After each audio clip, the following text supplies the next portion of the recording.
Y por lo tanto, ella también es la que sabe lo que hay que hacer, lo que hay que pensar, lo que hay que creer. Entonces, es la iglesia enseñadora. Y vertical, como hablábamos ayer, y lamentablemente esto le da a la autoridad de la iglesia, le da un poder muy grande. Imagínense tener el dominio del saber, de la fe y de las conciencias. Es un tremendo poder que tenía la jerarquía. Y fácilmente entonces este poder lo va transformando en una autoridad autoritaria. Y esto lo hemos experimentado desde el Papa, los obispos, los curas, la encargada de la catequesis, la encargada de la llave de la sacristía, ¿se fijan?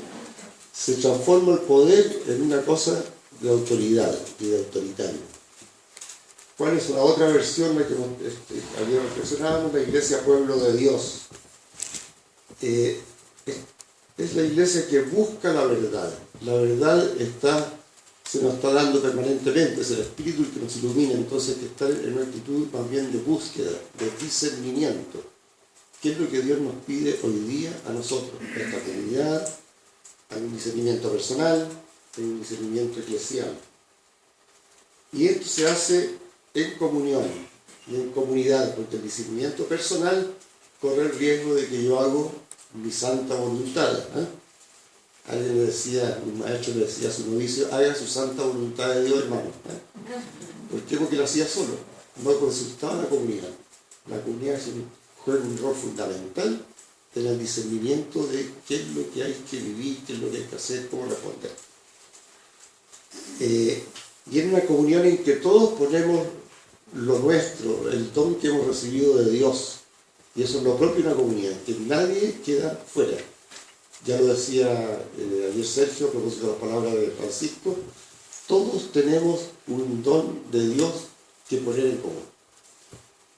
Y por lo tanto, el pueblo de Dios va realizando su camino en una autoridad transversal, servidora. La autoridad está hecha para servir, no para dirigir ni para dominar.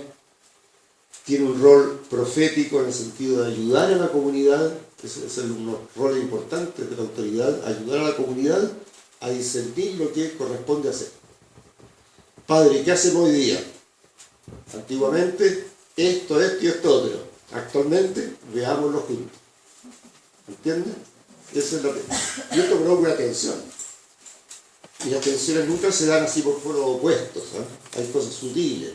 Hay algunos que siguen ejerciendo una autoridad autoritaria en forma sutil, pero siempre llevando la sartén por el mando. No sueltan el poder. Y otros que en el pueblo tampoco se dejan, tampoco asumen la responsabilidad, porque es más cómodo obedecer. Fíjate, entonces, esta tensión la vivimos permanentemente, nunca por extremos. Algunos sí, algunos han dicho que esto de la iglesia pueblo de Dios es una aberración. La autoridad viene de Dios y hay que ejercerla. Y vamos para atrás entonces. Ustedes saben que hay movimientos de la iglesia que están volviendo entonces. Desde la sotana, que permite el que lleva la autoridad, le da cierta seguridad, cierto rango, cierto estatus.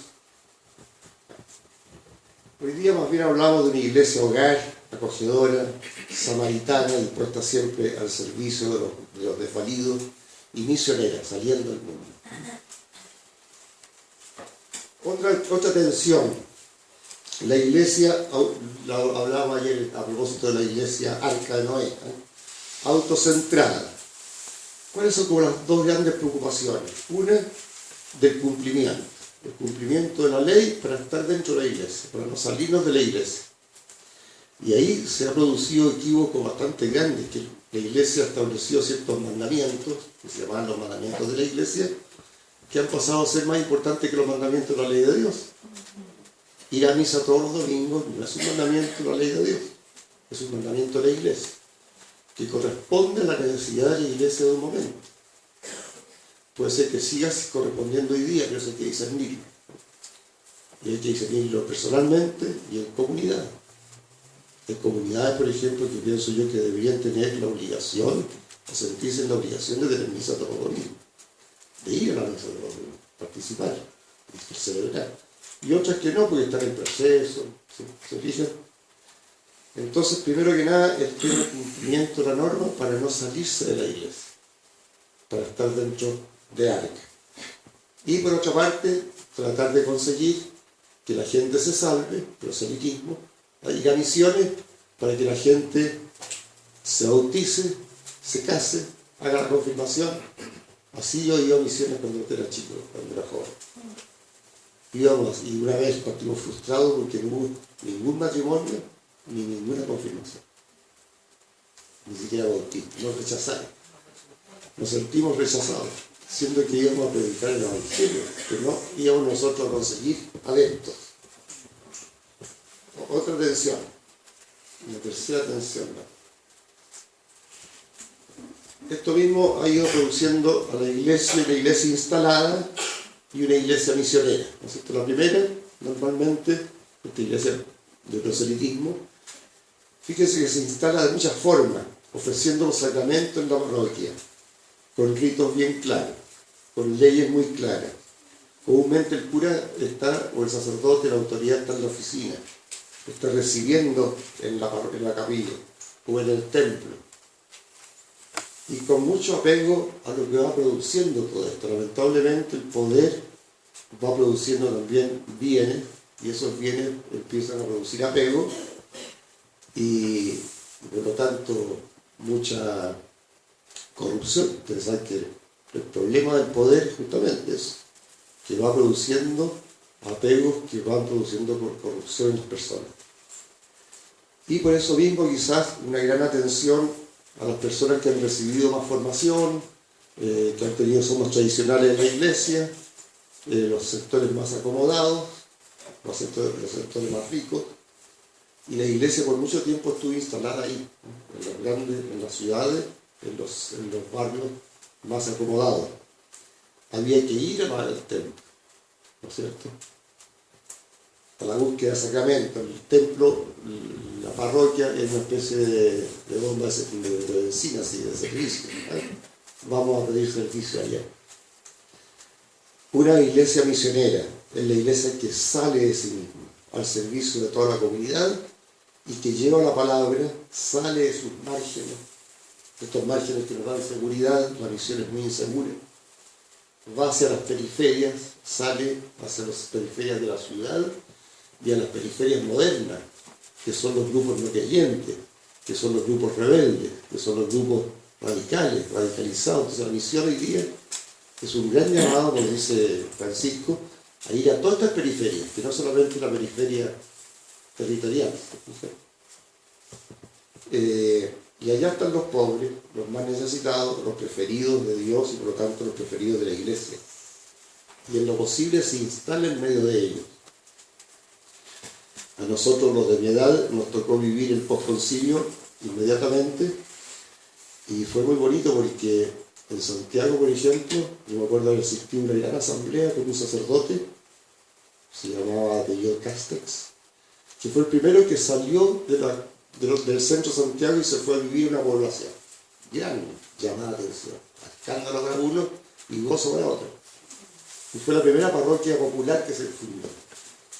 La segunda yo creo que no fue la nuestra, pero el Padre Esteban, que también dejó de vivir en el colegio donde vivíamos en Santiago y se fue con 3 sacerdotes recién ordenados a la población ya popular, y se fundó la parroquia Santiago y San Pablo, que hoy día estamos en Santiago, hay muchas parroquias en los barrios populares. La iglesia se desinstala y se va en forma misionera, y hoy día estamos siempre nosotros como urgidos por ir más allá todavía. Hay lugares más pobres y hay lugares también más desatendidos. No hay quien nos atienda en la fe, aunque sean lugares de gente acomodada. O sea, la misión hoy día está abierta a muchos campos. También ustedes ven que es un tipo de iglesia que va teniendo características que nosotros no sufrimos como tensiones permanentes, porque no se dan tan claras tampoco, ¿no? Todavía existe la necesidad de ir a la iglesia instalada, y también existe la iglesia misionera simultáneamente. Entonces lo vimos como tensión. Por eso que aquí no es cosa de optar por una y por otra, ¿va? Por eso estamos hablando de tensiones. Hoy día, dentro de la iglesia, uno vive con esta tensión permanente. Después vamos a ver cómo se resuelve esa tensión, o cómo se vive con ella, ¿va? La iglesia es la norma moral rígida y estática. Los mandamientos están claritos, el pecado, el mérito personal para poder superar la falta, para conseguir gracia, y predomina el anuncio de un Dios juez, y por lo tanto, y a la vez sucede una cosa tremenda en la iglesia, que cuanto más rígida, más exigente y más moralista, hay más corrupción dentro de ella, una corrupción calladita, ¿cierto? Se oculta, no se puede mostrar la hilacha. Entonces, todas estas cosas que hay hoy día se han desvelado, muchos abusos de todo tipo, moral, económico, sexual, etc. No es que exista hoy día nomás, ha existido siempre, en la iglesia y en todas partes. Lo que pasa es que se ocultaba. ¿Por qué? Porque la iglesia tenía que aparecer digna de su autoridad y de su exigencia. Y curiosamente se ha producido que grupos más exigentes han tenido más corrupción en su interior. Hay una especie de contradicción interior ahí. Entonces, pero se fijan ustedes, muy marcada la iglesia, todavía nos pesa eso, pero el tema del pecado y hacer méritos para superar el pecado. Y eso todavía está muy arraigado en nuestra fe, en nuestra. ¿Cuál es la otra parte de la tensión? Una iglesia del Evangelio de la Buena Nueva, que se sabe frágil, nos sabemos frágiles, pero también nos sabemos perdonados. Es el Dios de Jesús, no el Dios juez, el Dios de Jesús, que también es juez, también nos va a ver al final de los tiempos cómo nos portamos, pero nos va a preguntar cómo nos portamos en orden a la caridad, al amor. ¿No? Se fijan, no a las normas, al amor, a la gran norma que es el amor. Entonces, se sabe frágil, perdonada, quiere ser transparente, tratamos, vive la esperanza y la alegría que brota de ella.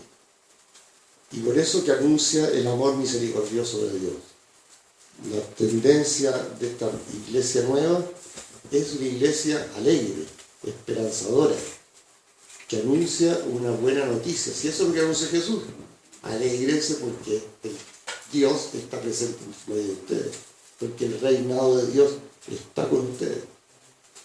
Dios está reinando como rey, y como un rey misericordioso, bondadoso, comprometido con ustedes, comprometido con sus dolores.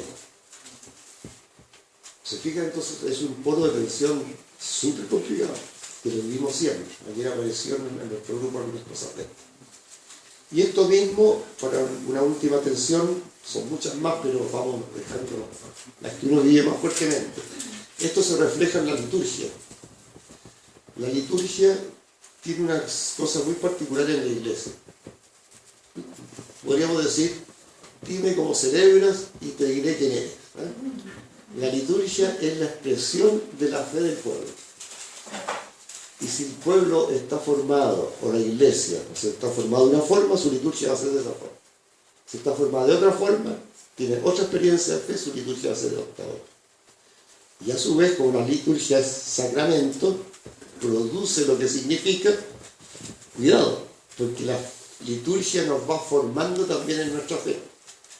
Si yo llego a un grupo de jóvenes y les pongo una liturgia, como está ahí, hierática, es decir, todo sagrado, a veces medio espectacular, todo está preparado, no se puede cambiar. Yo formo a los niños en una fe temerosa de Dios, no se puede cambiar nada. ¿Se fijan? Voy formando a un joven rígido.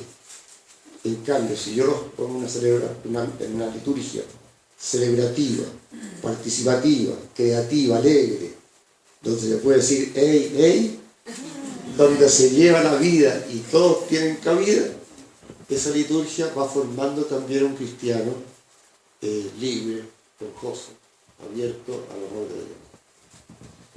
Entonces hemos puesto aquí 5 tensiones que están siempre en nosotros, ¿no?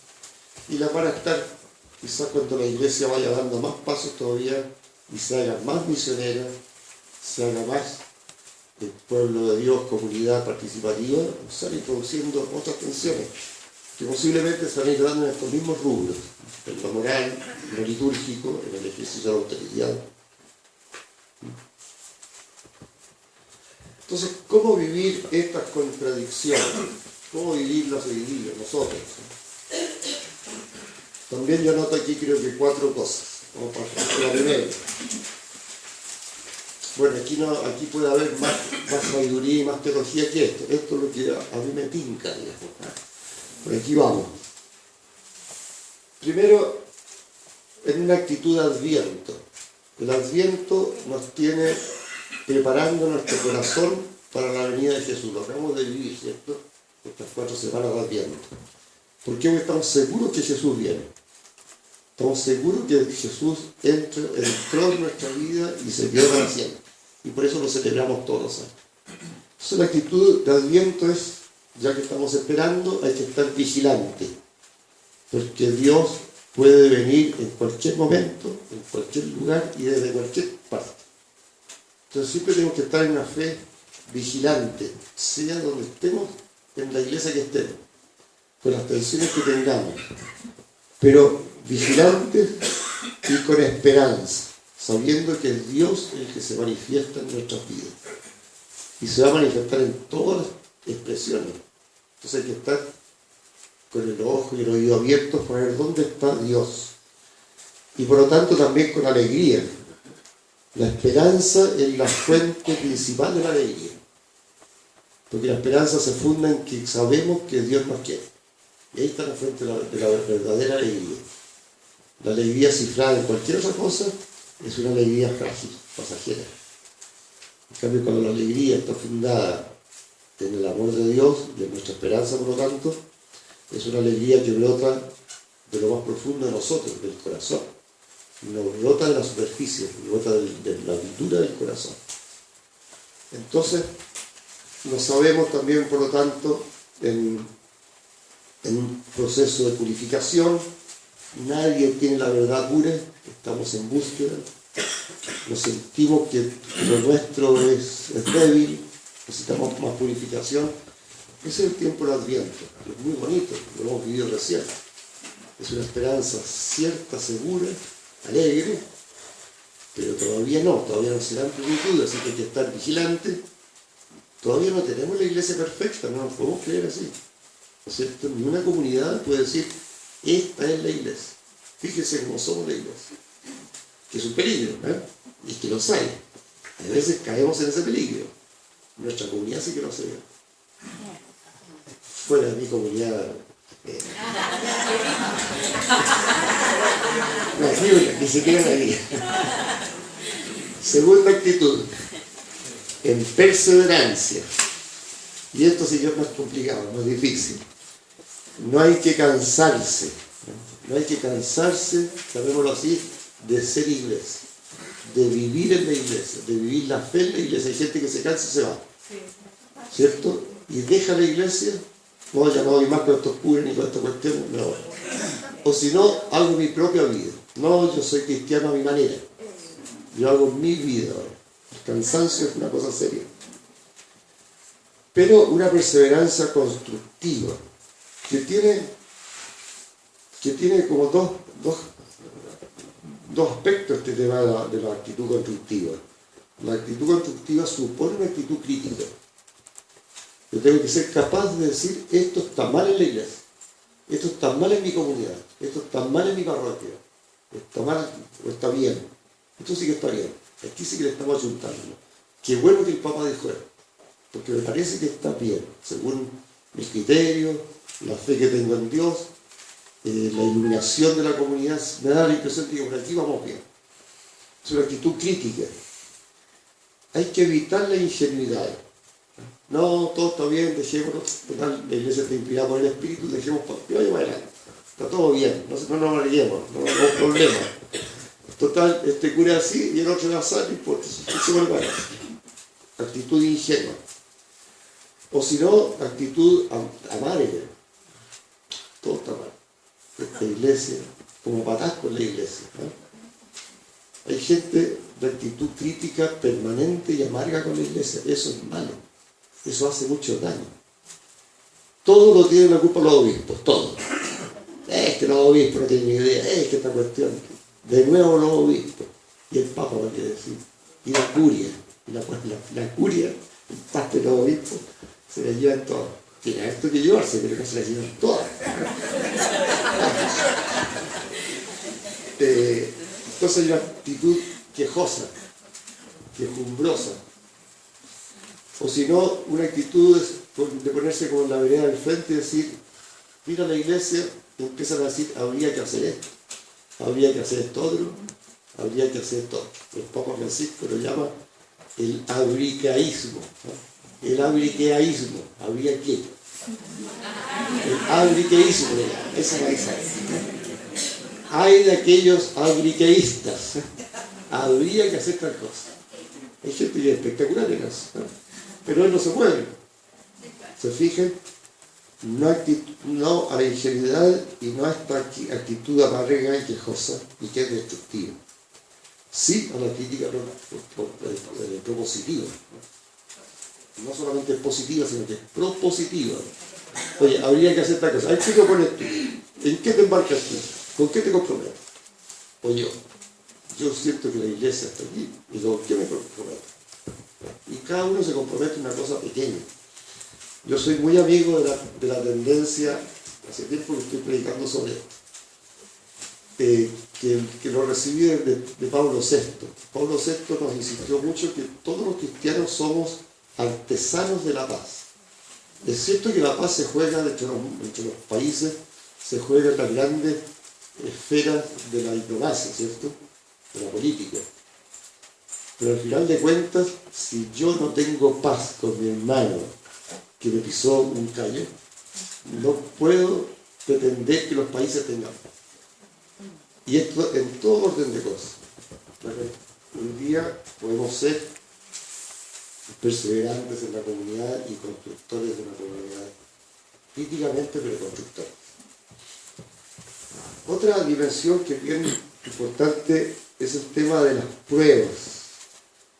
Las pruebas son estas durezas que nos toca vivir en la vida, sea personalmente o comunitariamente o la globalidad de la iglesia. Y que van en órdenes muy distintos, desde el dolor personal, la prueba que sufro porque perdí un hijo, perdí un amigo, tuve un accidente, estoy pasando un mal momento, son pruebas. Y son pruebas que a veces cuesta mucho vivirlas, y entonces de repente uno tiene también la tentación de decir, bueno, yo voy a dejar, yo voy a creer en la iglesia y voy a creer en Dios y tengo tremenda prueba. ¿O cómo vamos a creer en la iglesia cuando la iglesia está pasando por estos momentos tan duros y tan vergonzosos? Otra prueba. ¿O cómo seguir creyendo cuando la iglesia está siendo perseguida, como está siendo perseguida en este momento con matanza de cristianos por ser cristianos? Degollado. Tremendo. Entonces, ¿qué es lo que nos propone San Pablo? Nos propone, él usa una palabra que aquí yo ciúticamente, yo la puse aquí, parresía, que es el aguante, el tener aguante. Y alguien me dijo aquí cuando yo iba subiendo la escalera apenas, me dijo hay que tener ñeque, eso es lo que hay que tener. Ñeque en las pruebas, aguante. O sea, una de las actitudes, una de las cosas que necesitamos hoy día para vivir nuestra fe en la iglesia es eso, es ser capaz de enfrentar con fuerza, con perseverancia, con las pruebas. Otra más. No te apures. Y esta es la última, aunque hay muchas más, pero en conversión personal y eclesial permanente. La iglesia, tenemos conciencia en la iglesia de que somos pecadores. Esto es una condición humana. La iglesia está en manos humanas. Es de Dios, pero está en manos de personas, de hombres, de mujeres. Y tenemos que estar entonces en permanente cambio, de conversión. La conversión a veces supone cambios radicales, de ir para el otro lado. Y eso es No es fácil porque estamos siempre dominados por el pecado que nos tiende. El pecado nos hace tender como a acostumbrarnos, a instalarnos, a no salir de ahí. Cuesta salir de cualquier pecado, de cualquier falla. Y uno de los pecados justamente es el acomodarse, muy tranquilo, sin inmutarse por el dolor ajeno. Entonces la iglesia siempre pecadora y siempre perdonada, siempre en conversión. Nosotros siempre pecadores y siempre perdonados. Y cuando tenemos conciencia de nuestro pecado, eso nos permite mirar los conflictos y los pecados, por lo tanto, de otros, desde la fe, desde Dios. Los conflictos de la iglesia hay que mirarlos con el corazón de Dios, no solamente con los ojos de Dios, con el corazón de Dios. Y decir, por Dios que estamos mal, pero qué pena que estemos mal. Y vamos a tratar de que esto salga adelante. Entonces, como una actitud fundamental esta. Si no tenemos si nos ponemos desde la vereda de que yo no peco, yo soy perfecto, me pongo con una crítica tremenda, me lavo las manos, no me comprometo. Es una soberbia tremenda, ¿cierto? O sea, la iglesia, como cuerpo, como comunión, como comunidad, consciente de su pecado y cada uno de nosotros consciente de nuestros pecados. Entonces, yo he dicho 4 cosas. Una actitud al viento, vigilante, con esperanza. Una actitud de perseverancia, de firmeza,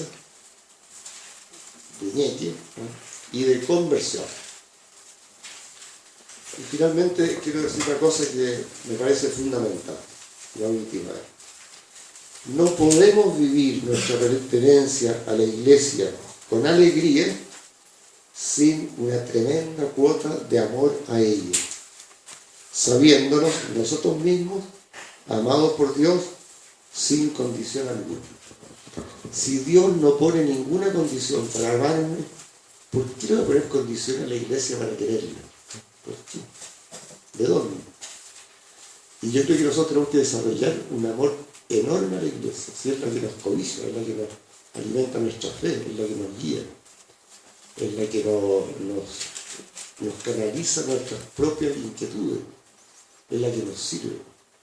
Estoy hablando de la iglesia, todos nosotros no solamente la jerarquía, es toda la iglesia a quien queremos tanto, por eso que el cuidado de la comunidad, el cuidado de los servicios que prestamos, el cuidado en concreto de las personas. Nuestro obispo de Valparaíso no tiene educación para decirle a la gente, cuiden a sus curas, le dice, cuiden a sus curas, a sus sacerdotes, no los peguen, dice, qué sé yo. Y me está pidiendo que amemos a la iglesia y a los curas, y a los laicos, a los servidores de la comunidad, que tengamos yo puse esa palabra ahí de tremendo, porque la palabra tremenda es muy bonita, porque es enorme y grande y que nos llega a asustar, ¿eh? Eso es lo tremendo, que nos llama así, que es el amor de Dios, es así, enorme, y ojalá que pudiéramos participar de ese amor de Dios. Todo esto con una cuota muy grande de alegría. Me encanta leer las cosas de nuestro buen Papa Francisco. Dice por ahí, no puede ser que los cristianos anden con cara de cuaresma. Son cristianos cuaresmales, dice. ¿Cómo se les ocurre? Nosotros somos cristianos pascuales, ¿no? Tenemos la alegría de la paz. Por lo tanto tenemos que ser cristianos llenos de vitalidad y alegría. Voy a complementar esto con un par de textos de San Pablo que nos pueden ayudar a entender por dónde va nuestra atención a la iglesia, nuestra pertenencia en la iglesia. Recuerden ustedes que San Pablo es el gran misionero que fue fundando iglesia. La iglesia de Corinto, la iglesia de Roma, ¿no es cierto? Tesalónica, y él la llama a las iglesias. Porque, como decía ayer, Sergio es la comunidad convocada por Dios, por el Evangelio. Esa es la iglesia, comunidad. Entonces, en casi todas las epístolas tienen recomendaciones muy impresionantes, muy bonitas cuando uno las lee y las aplica de verdad a la comunidad. la epístola a los Romanos dice: amen con sinceridad, tengan horror al mal y pasión por el bien. Ámense cordialmente con amor fraterno, estimando a los otros como más dignos. Con solicitud incansable y fervor de espíritu, sirvan al Señor. Alégrense en la esperanza, sean pacientes en la tribulación. Ahí viene el ñeque, y perseverantes en la oración. Consideren como propias las necesidades de los santos y practiquen generosamente la hospitalidad. Bendigan a los que los persiguen. Uno podría decir: bendigan a los que los bendicen y persigan a los que persiguen. No. Bendigan a los que los persiguen, bendigan y no maldigan nunca. Alégrense con los que están alegres y lloren con los que lloran. Vivan en armonía unos con otros. No quieran sobresalir. Pónganse a la altura de los más humildes. No presuman de sabios. No devuelvan a nadie mal por mal. Procuren hacer el bien delante de todos los hombres. Y en cuanto dependa de ustedes, traten de vivir en paz con todos. San Pablo es espectacular porque él se queda en el clavo, apunta a cómo ir construyendo la iglesia. Y otro texto un poquito más breve, a ver. Corintios: para que la grandeza de las revelaciones no me envanezca, tengo una espina clavada en mi carne, un ángel de Satanás que me hiere. 3 veces pedí al Señor que me liberara, pero Él me respondió: te basta mi gracia, porque mi poder triunfa en la debilidad. Más bien me gloriaré de todo corazón en mi debilidad, para que resida en mí el poder de Cristo. Por eso me complazco en mis debilidades, en los oprobios, en las privaciones, en las persecuciones y en las angustias, son soportadas por amor de Cristo. Porque cuando soy débil, entonces soy fuerte. Aplicar esto a la iglesia es muy bonito, ¿no? Y a nosotros, por supuesto. Él habla de un aguijón, nadie sabe qué aguijón era el que tenía, qué dolor como pecado tenía incorporado en su vida, ¿no? Se han inventado muchos, pero bueno. Lo importante es que él tenía conciencia de su debilidad. San Pablo, este titán del Evangelio, que nos queda a nosotros, ¿no? Y él dice: qué bueno que sea así, porque Dios le dijo: te basta mi gracia, porque mi poder triunfa en la debilidad. O sea, la iglesia va a tener fuerza cuando confíe en la gracia de Dios, no en el poder propio. La comunidad nuestra lo mismo. ¿Cuántos vinieron? Ah, qué poco. Tranquilo, tranquilo. Y que lo que le importa es el poder de Dios. ¿Cuántos sacaron? Un 7, un 6,5. Tranquilo. ¿Cuánto pecado tienen?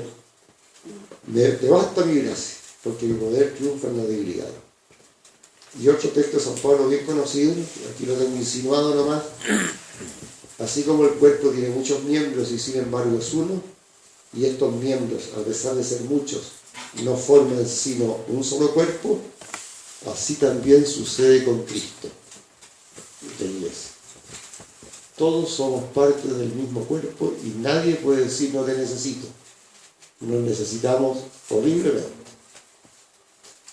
A veces el dolor de una pequeña espina en el pie te echa a perder todo, ¿no es cierto? El ánimo, la fuerza, todo. ¿Por qué? Y parecía tan poquita cosa este sector, pero hay que ver. Es lo que hablábamos ayer con la iglesia de comunidades, que cada uno, y que Francisco lo ha repetido, no sé con lo que nos decía ayer Sergio, cada uno tiene algo que aportar, es importante para el cuerpo de Dios, y no importa la sabiduría, ni el dinero, ni la situación social, ni nada. Todos tenemos algo que fundamental, no algo que aportar, algo fundamental en la iglesia. Bueno, esto es lo que yo quería decir. Ahora tenemos preguntas, comentarios. Bien.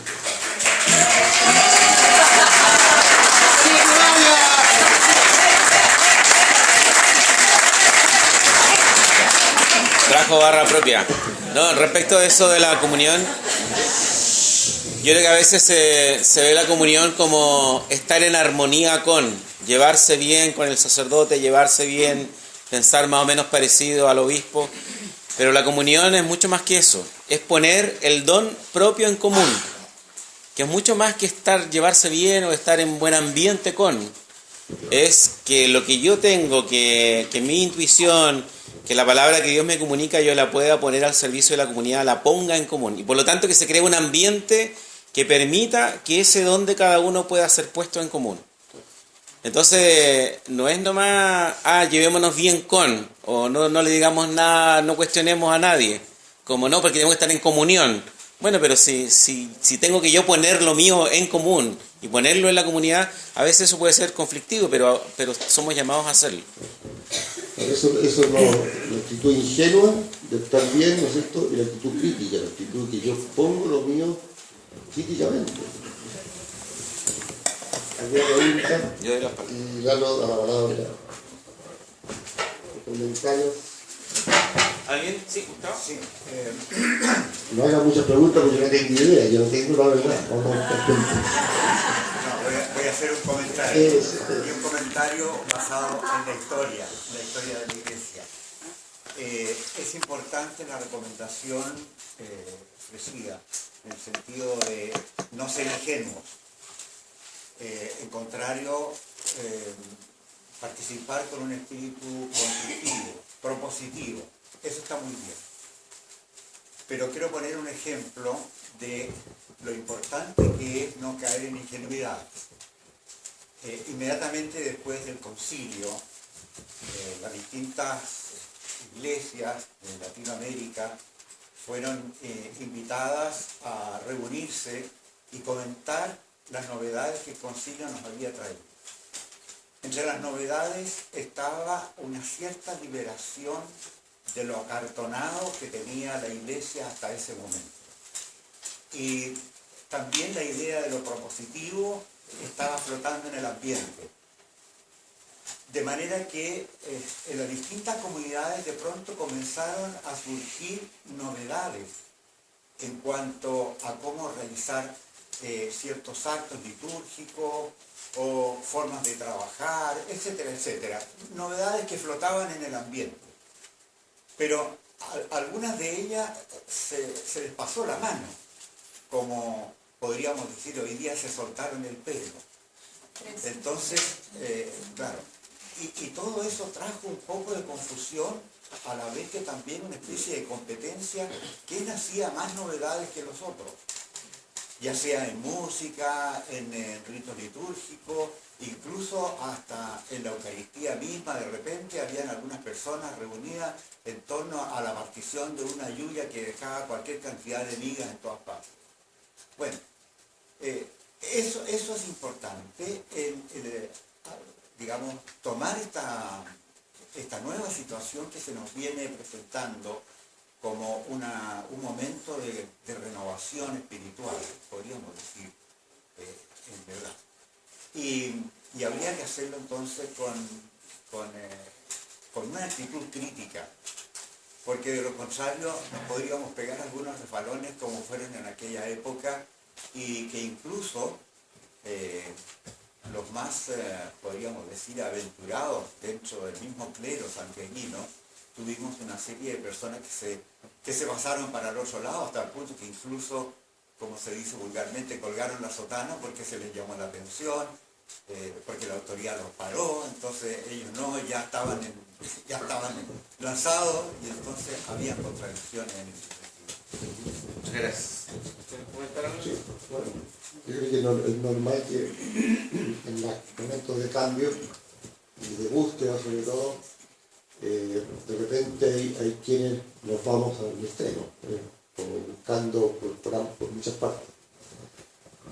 Y yo creo que hay que confiar con que esas cosas se van también templando, se van equilibrando, porque justamente está el tema del discernimiento de la comunidad. Y la comunidad es más amplia que mi propia comunidad, si es que la comunidad de esta con esta otra, ahí hay un rol importante de la jerarquía, y conduciendo esa reflexión.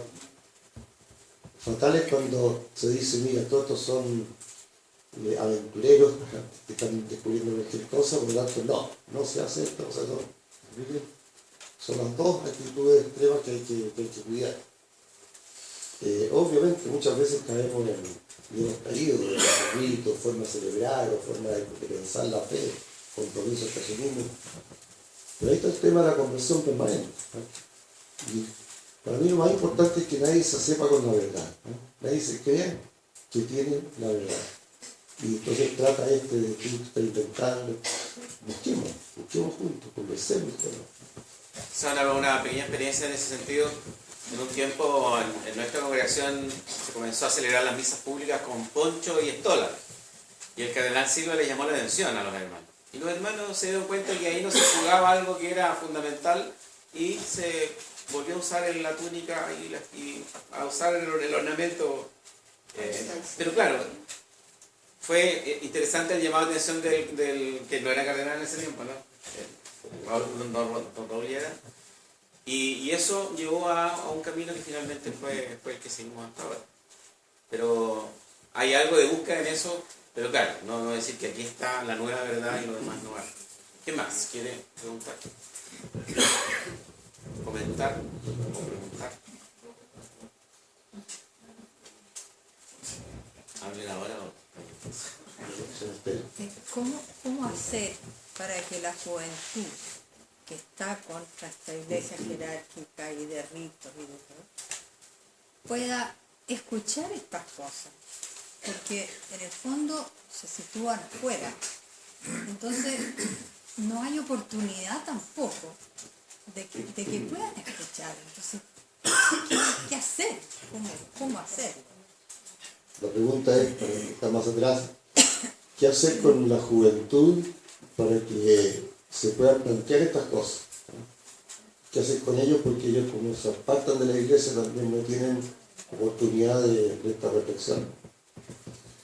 Entonces yo creo que ahí juegan varios valores. Uno primero, el valor personal nuestro. Cada uno de ustedes con sus hijos, hermanos, los abuelos con los nietos, juegan un rol muy importante hoy día. En los colegios, en las escuelas, en las parroquias, los grupos juveniles. Hay que presentarles una iglesia lo más creativa posible, que sea de ellos, ¿no? Ellos tienen derecho a tener una expresión litúrgica distinta a la nuestra. Tienen derecho, ¿por qué culparlos? Que vengan con un bombo y platillo y que hermano, esta machaca, no se nos procesa hacer, ¿cierto? Es una expresión de su interioridad distinta a la nuestra, salvando lo que hay que salvar, que la Eucaristía es un recuerdo de Jesús, queremos recordar esto de Jesús, no inventar otro rito. En fin, yo creo que lo litúrgico es una bonita pista, ¿no? Y lo otro, la gran pista, y que me parece a mí con los jóvenes, es escuchar su experiencia de fe y cómo eso va entrando en la línea del Evangelio. Cómo el Evangelio es una respuesta a su experiencia de fe, no a la mía. Esto es un trabajo pedagógico difícil, y que se puede dar, sobre todo se da en la escuela, en la parroquia, en los grupos juveniles. A ver, Sí, Carol y después Gemma. Quería preguntar, ¿por qué nos molesta tanto la iglesia, a mí me molesta, pero cierto grupo, una iglesia horizontal? ¿Por qué cuesta tanto? Te molesta. si molesta.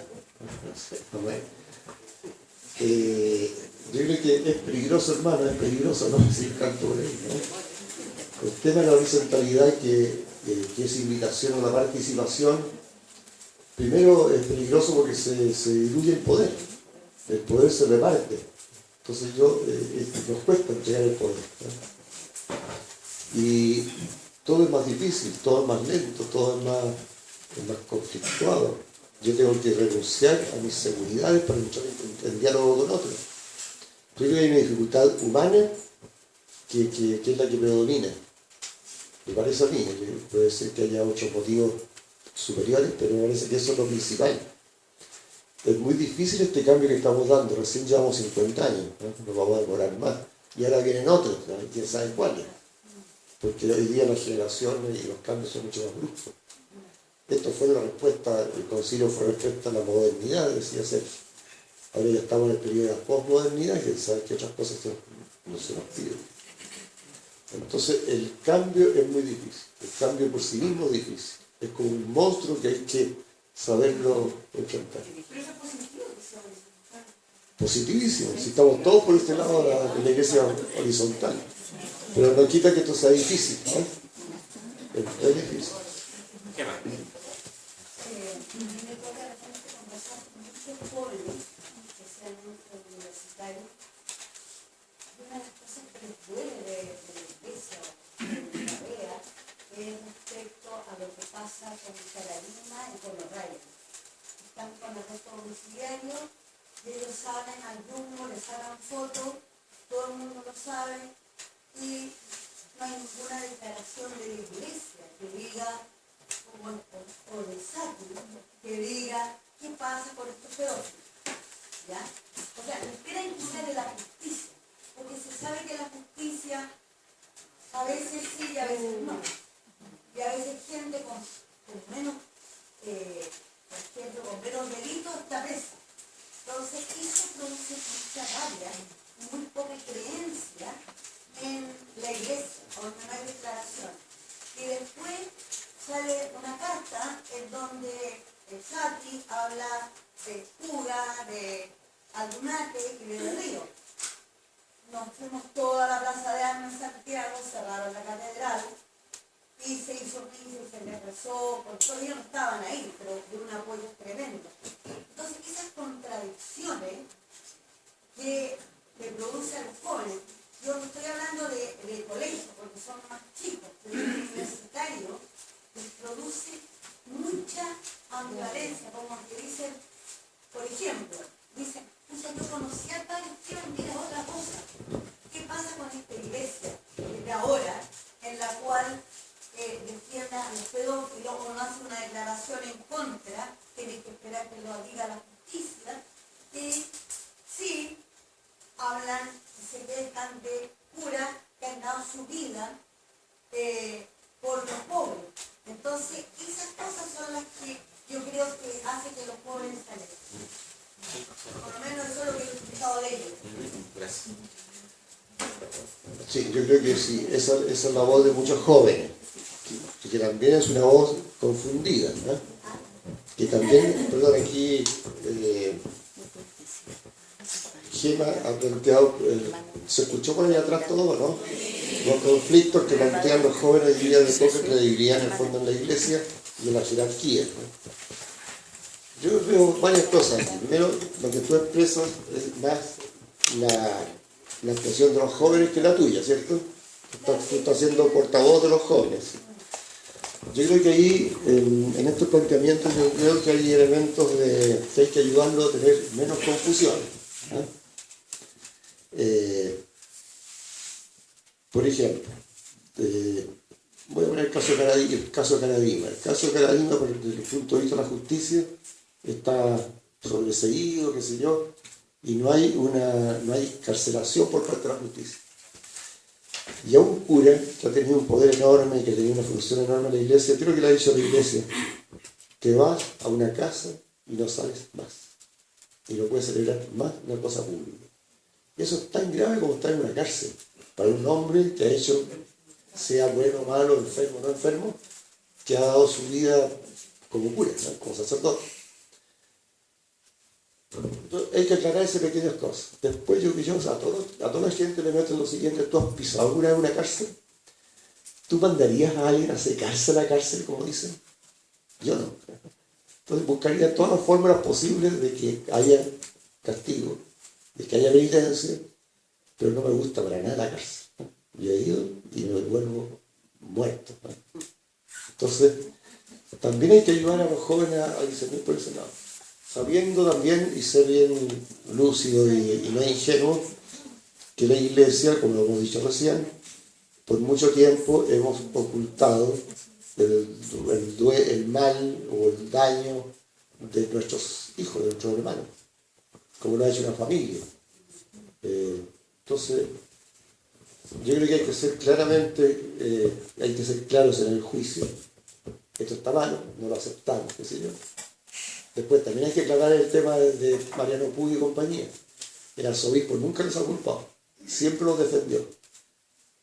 no pudo decir más, pero lo que dijo él, nosotros no hemos mandado ninguna culpabilización a Roma y no hay ningún juicio por delante.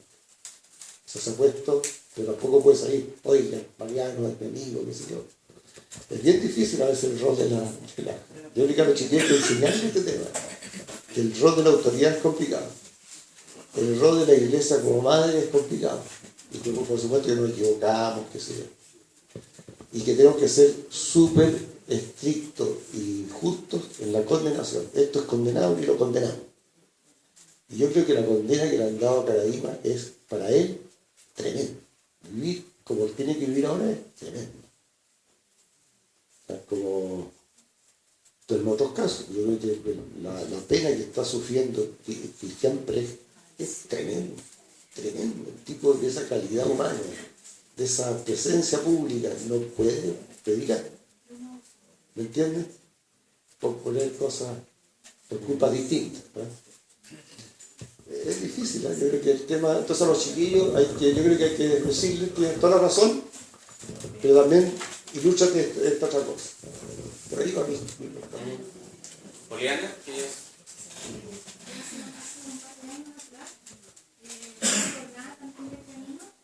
Había preguntado cómo se abrazaba el dolor. El padre que me había dicho que el dolor se abrazaba en la cruz, todos sabemos eso. Tiempo después, lo firmé y me tocó mucho tiempo meditar muchas cosas sobre el dolor. Y descubrí con el tiempo que el dolor se abraza en el abrazo fraterno. Y bueno, en algunas conversaciones con el padre Vicente, sobre una experiencia, siento que la iglesia a lo largo de la historia siempre ha vivido en este dolor. Difícil de encontrar. Creo que la receta que podemos tener entre todos es abrazar. Y cuando en un momento estuve muy enferma, con un pronóstico, yo le pedí al Señor otra oportunidad. Y le canté al Señor otra oportunidad, esa canción que todos nos cantan, otra oportunidad. Le canté al Señor otra oportunidad y yo creo que entre todos nosotros deberíamos darle otra oportunidad a la iglesia. En todo lo que ella corresponde, la iglesia es vida y la vida implica todo lo que entra en la vida. Es Cristo. Creo que el peor pecado que podemos cometer frente a todas las atrocidades o injusticias o las mismas cosas que nosotros también es no confiar en el Señor. Hemos comentado un ratito también con algunos compañeros. Creo que ese es el pecado más grande de todos los pecados. Yo creo que no confiar en Él, en su obra, en el poder que Él posee. Todo dice en el poder de Papa, el poder de Poncio Pilato, el poder de Poncio Pilato quedó aniquilado contra el poder de la bondad del Señor. Entonces, somos recompensados con tantas cosas. Yo creo que si nos metemos en nuestra cabecita, si le damos otra oportunidad a nuestra iglesia, abrazándonos en este abrazo fraterno entre todos, yo creo que si la iglesia lleva más de 2000 años de historia, ¿por qué no? Si ya es infinita. Quizás cuántos años más de historia va a tener. Quizás a lo mejor con otras historias, nadie lo sabe. Debemos pensar en nuestra iglesia en 100 años más. No pensar en nuestra iglesia de hoy en día. Por eso los invito un poco a darle otra oportunidad a nuestra iglesia, a centrarnos en el dolor que está viviendo ella, que merece ese abrazo fraterno. Gracias. Bueno, ella lo dijo todo, y creo que el tema del dolor es la experiencia del dolor es una experiencia primero muy fundamental del ser humano, porque todos tenemos algún dolor en la vida y uno más fuerte que otro, pero es una experiencia muy rica, muy enriquecedora en la medida que uno comulga con Jesús y con los hermanos, con los sufrientes, y por lo tanto es purificadora, nos pone en nuestro lugar y nos da oportunidad. Yo creo que la iglesia, con todas estas aberraciones, sufrimos mucho, si la iglesia somos nosotros, ¿no es cierto? La sufrimos mucho con estas penas. Entonces, yo creo que tenemos que asumir todos los dolores de la iglesia, no desde la vereda al frente, desde adentro. Estamos en este problema. Con los ojos bien abiertos. ¿Verdad? Los ojos abiertos, y sobre todo yo creo que los grandes dolores para mí en este minuto son los dolores externos de la iglesia. El dolor de una sociedad dividida es tremendo. El dolor de la pobreza que sigue habiendo en Chile. Yo estoy recién llegando a Valparaíso y Viña, y me he hecho este comentario porque en Valparaíso y Viña es muy flagrante el tema de la pobreza, que están encaramados por los cerros, por las quebradas, por todas partes, ¿cierto? En Santiago está un poquito más oculto porque uno se puede mover un año entero sin ir a los márgenes, ¿cierto? Aquí está todo el tiempo. Y yo me he hecho esta reflexión, esto es Chile, no es el centro de Santiago, esto es Chile.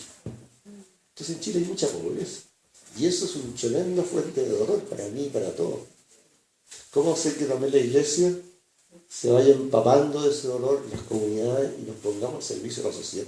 Creo que la gran mirada del Vaticano fue esa, lo que nos decía José. La iglesia saliendo a servir al mundo. Y por lo tanto, todos estos problemas que hay al interior de la iglesia son tremendos, son duros, hay que abordarlos, pero no nos podemos concentrar ahí. El dolor que hay afuera es enorme y nos requiere, como iglesia y como comunidad.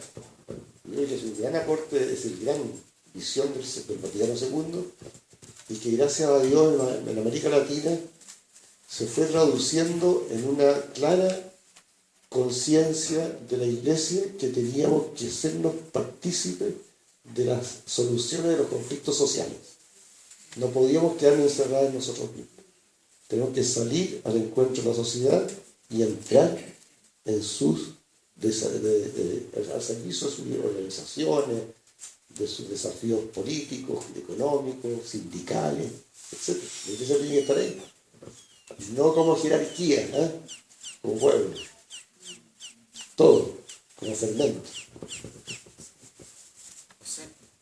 Quería decir una palabrita respecto a esto de abrazar a la iglesia. Yo creo que el abrazo al cual se nos invita no es el abrazo por la simpatía, porque me siento tan interpretado. No es el abrazo porque ya la cosa está solucionada, porque ya hemos resuelto, sino que es el abrazo amoroso que abraza en la contradicción. O sea, no es un abrazo cuando ya la contradicción ha pasado, cuando ya veo las cosas claras, no, sino que en la contradicción. Por eso hay que abrazar al enemigo. O sea, la invitación es amar al enemigo, no porque el enemigo me pidió perdón, no porque el enemigo se arrepintió, no, en cuanto enemigo.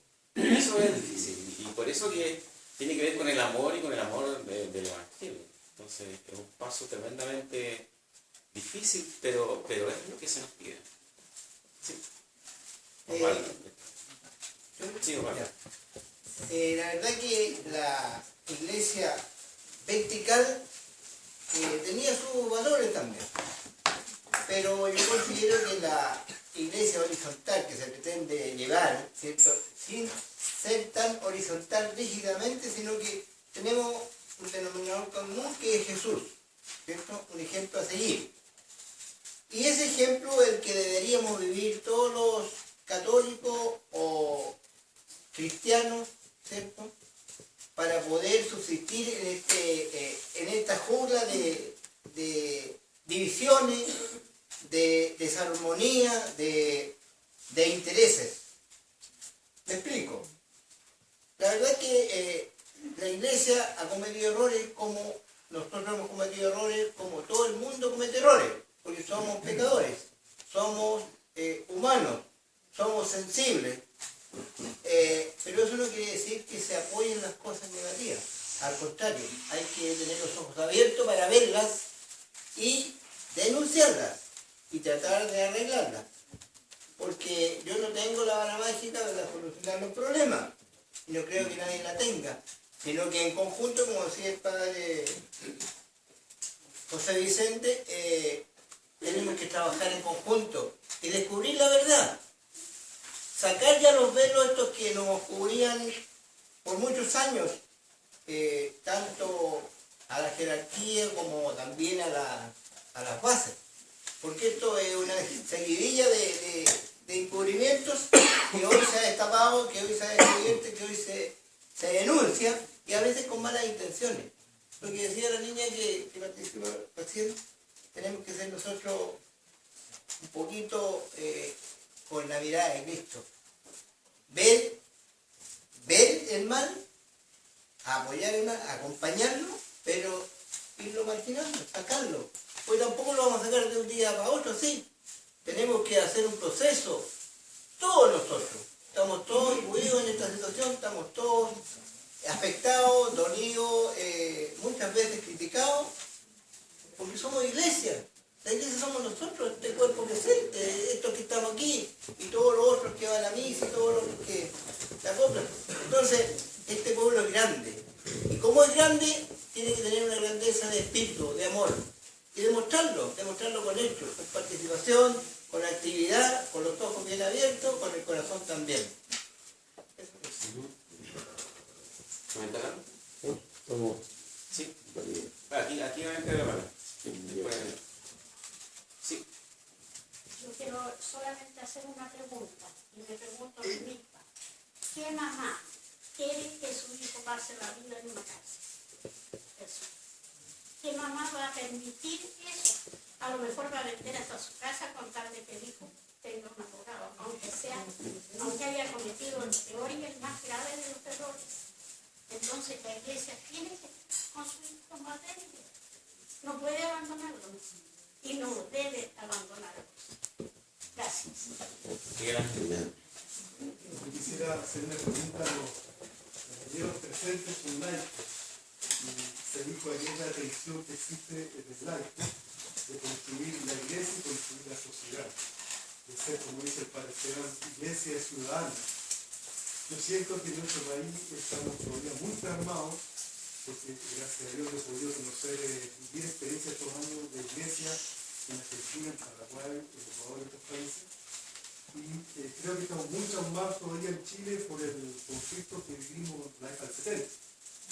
Y eso nos impide ser más libres y impide que los laicos enfrenten, digamos, con libertad las situaciones hoy día que son mucho más complejas de lo que pasó antes, en el 76, y nos tenemos pegados. Estamos pegados en esa situación y nos impide enfrentar y ver la realidad con otros ojos, con toda la riqueza que hemos aprendido de la palabra de Dios, de la experiencia familiar, del amor de Dios, todo eso.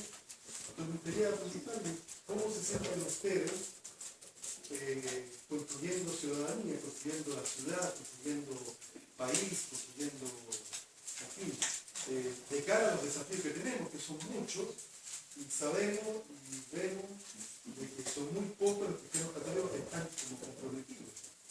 Entonces, no sé, una pregunta que también me da mucha vuelta, sobre todo porque el tema de los pobres yo lo veo es una de las tensiones que ha aparecido mencionada por José Vicente, y que sabemos que hubo un cambio radical en cómo se enfrenta el tema de los pobres a partir del 90 hacia adelante. Porque uno puede ver a los pobres como individualmente el rostro de una persona necesitada, entonces uno le consigue una cajita de alimentos, el remedio, o lo que sea, y eso es muy importante. Pero hay otros niveles también como uno ve la solución del tema de los pobres. La productividad, que también se habló ayer, pero también el cambio de estructura. Yo puedo tener muchos mismos pobres, hacer muchas cosas por ellos, pero si el sistema económico sigue creando pobres, nuevos pobres, sigue aumentando la desigualdad social, o sea, es una bolita. No sé. Ya, pero vamos a ver, o sea, con esta pregunta que lanza Miguel Ángel, ya vamos cerrando el debate. Entonces él pregunta, ¿qué les pasa a ustedes con este llamado a construir ciudadanía, a participar en el trabajo Yo me social? acuerdo de una frase de Edward Cámara, en que decía, sin justicia no hay caridad. Y eso lo descubrí cuando estaba en la doctoral universitaria hace 8 años, lo explicaron antes. Sin justicia no hay caridad. Y después salir a la plaza de armas, me toca de repente atender hijos o señoras, inmigrantes peruanos, que están viviendo, y uno pasa por la plaza de armas, en pleno centro de Santiago, donde se están prostituyendo niños a la luz del día, y mujeres que no tienen que comer. Se mete uno al conventillo que está en pleno centro de Santiago, o sea, no hay que ir muy lejos. Entonces, en este momento, los inmigrantes que viven en Santiago realmente son los más pobres y los más marginados. ¿Por qué? No tienen derecho a justicia, no tienen derecho a salud, no tienen ningún derecho a nada. Entonces, en este momento yo creo, a ver, ¿quiénes están acogiendo un poco? Y yo apoyo tengo una parroquia italiana que los acoge para que por lo menos para que se conozcan entre ellos y se ayuden y se den datos de trabajo. Pero yo me acuerdo de la clase o sea, en este momento tiene que haber una voz, o sea, nosotros los cristianos católicos, ¿qué estamos haciendo con ellos? ¿Cómo los podemos acoger? Porque no tienen nada. En este momento no tienen nada. O sea, ni siquiera las municipalidades lo acogen. Porque como no son ciudadanos chilenos, algunos ni siquiera tienen carnet de identidad. Claro. Viven en la miseria en pleno centro de Santiago. Entonces, en este momento yo digo, no sé, una pastoral de inmigrantes, trabajar y meternos en ellos, porque ahí están a la luz del día, a las 12 del día, en pleno centro de Santiago. Gracias. ¿Alguien más quiere decir algo en respuesta a esta pregunta, Miguel? Yo creo que en todas ciudades están llegando inmigrantes ya. Porque en el momento pasó una persona buscando una noticia y ya no hay. Entonces yo creo que sería tiempo de pensar en una cosa. Bueno, muchas veces parecido. ¿Y qué va a ser el camino hacia el futuro, el camino espiritual? Aquí puede ir saliendo algo así.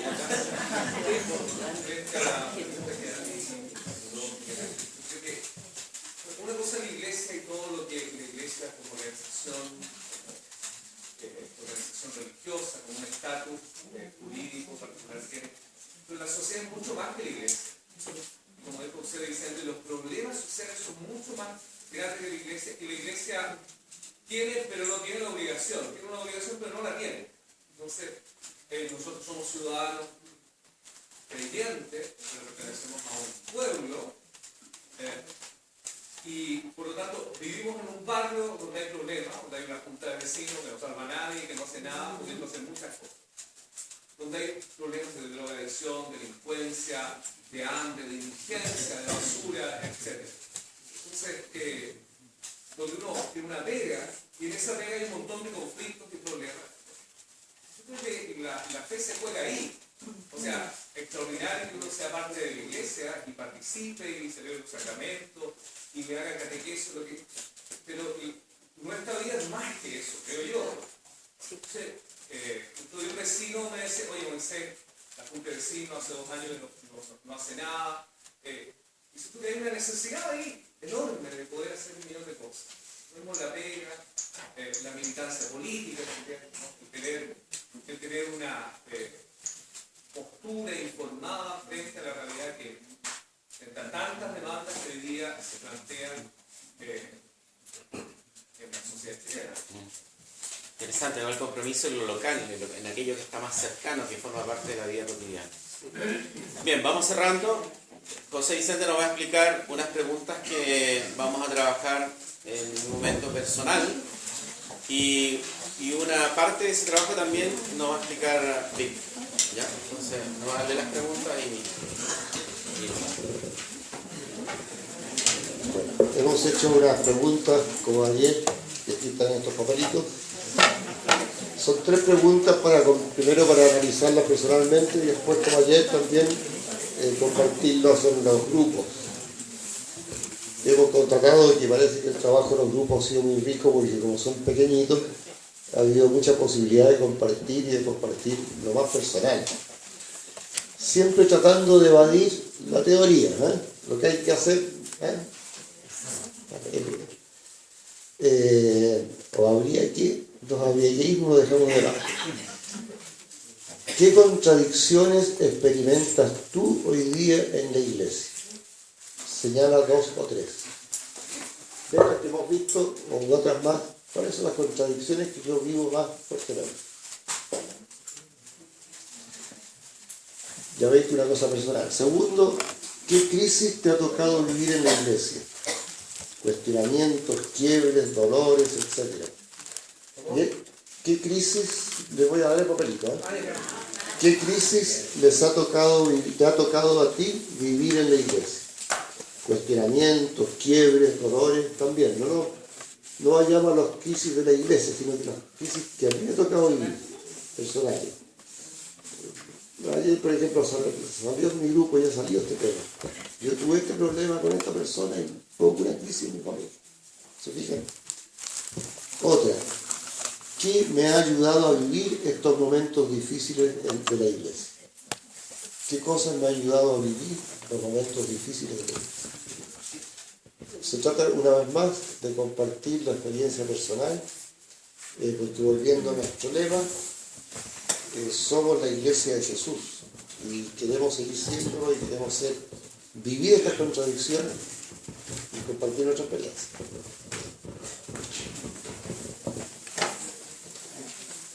A partir de este momento vamos a tener una hora de trabajo personal y aquí quisiéramos invitarlos a cierta rigurosidad en el ejercicio precisamente del trabajo. Tal vez dedicar este tiempo de aquí a las 2:30 en provocar un ambiente de reflexión y de verdad hacer el trabajo personal. Por una parte, escribiendo estas preguntas y después invitándolos a hacer un ejercicio despertando ese escritor y esa escritora que hay en cada uno.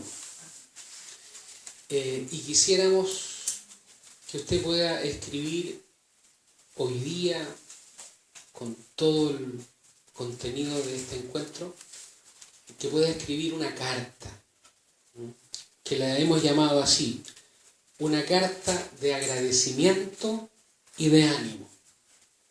Es una carta que tiene como 2 momentos, 2 párrafos. Una carta para agradecer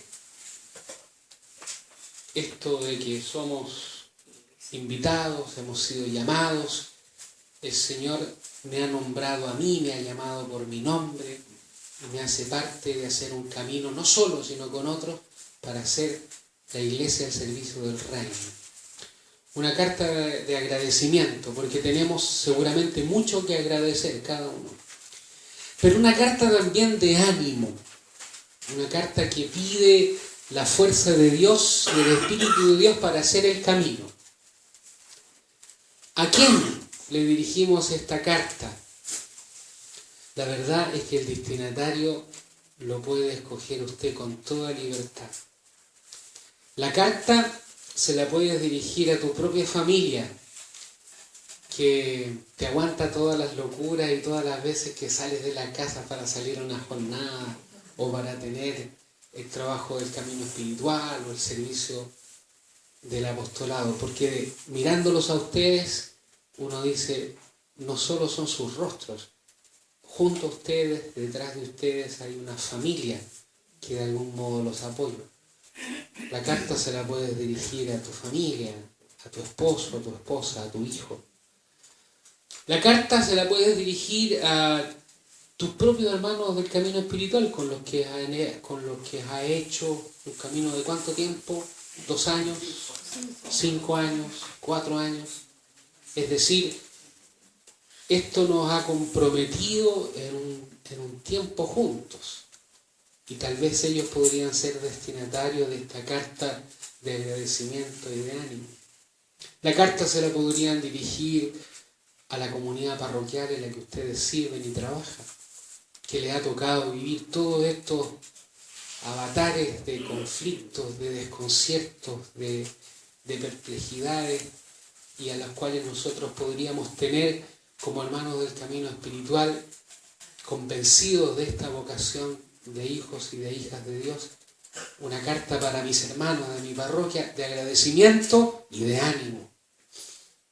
Y en fin, hay tantos otros destinatarios. Como alguna vez el Padre Pablo escribió, carta a un joven sacerdote recién ordenado. Tenemos por aquí uno, parece. imaginariamente uno podría decir, chuta, a un hermano sacerdote joven que comienza su ministerio recién ahora, el pueblo cristiano y la comunidad perfectamente podría ofrecerle una carta de agradecimiento y de ánimo, porque son tiempos exigentes. Tal vez siempre lo ha sido, pero especialmente ahora. O sea, el destinatario lo deciden ustedes, pero el contexto de la carta, que ustedes dejan libremente hablar el corazón y la reflexión, y lo titulan así, carta de agradecimiento y ánimo, así pueden comenzar. El encabezado de la carta sería, carta de agradecimiento y de ánimo a mis hermanos de, un poco como la carta de San Pablo que dice, carta de San Pablo a los cristianos de Corinto, a los cristianos de Roma. El encabezado sería, carta de agradecimiento, de ánimo a mis hermanos de, o a la familia que amo, etc. Y tenemos el trabajo de aquí hasta las 12:30. Si han terminado a las 12:30, se han ganado un recreíto de media hora hasta la 1.